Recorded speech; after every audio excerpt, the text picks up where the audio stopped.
দুপুরে কি কি রান্না করেছি দেখাই। তার আগে বলি, কালকের আমার নাতি এলো গায়ে চলে এসেছিল। হ্যাঁ, কেউ আমাকে কমেন্ট করেছিল যে একটা জামা পরলে খুব ভালো হতো। আজকের এই জন্য গেঞ্জি টেঞ্জি পরে চান করে একদম ফ্রেশ হয়ে এসেছে। আজকে আর মার কাছে ধাক্কা টাক্কা মারধর খাইনি, আজকের এমনি এসেছে। চলো আচ্ছা, দেখা। কি কি রান্না করেছি দেখাই।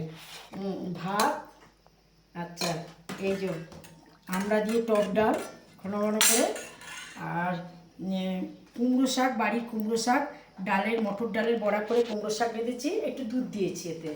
আচ্ছা, মোচা চিংড়ি করেছি, মোচা চিংড়ি করেছি, মাছের কাতলা মাছের কালিয়া করেছি, কাতলা মাছের কালিয়া করেছি।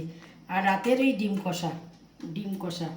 আর এইটা করেছি দিশি মৌরলা মাছের পাতুরি করেছি। পুকুরের মৌরলা মাছ। পুকুরের মৌরলা, আপনাদের একটা খুলে দেখাই।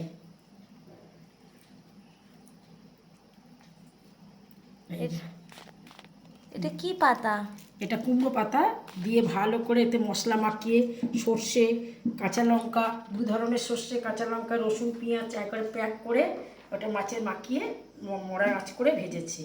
আর কালকেরকার এই চাটনি আর পাঁপড় রয়েছে। আজকের আর শশা টশা কিচ্ছু কাটিনি, এই খাওয়া উঠছে না, রান্না বান্না পড়ে রয়েছে, বাসি খেতে হবে আমাকে, ওই জন্য আজকের আর ওইসব কিচ্ছু কাটিনি। হ্যাঁ, এই সমস্ত রান্না বান্না যদি আপনাদের পছন্দ হয়ে থাকে, নাতিকেও পছন্দ হয়ে থাকে, তার নাতি টাকা নাতিকেও পছন্দ হয়ে থাকে, তাহলে একটা লাইক করে দেবেন, একটা সাবস্ক্রাইব করে দেবেন। নমস্কার। খেয়ে দেখি তো।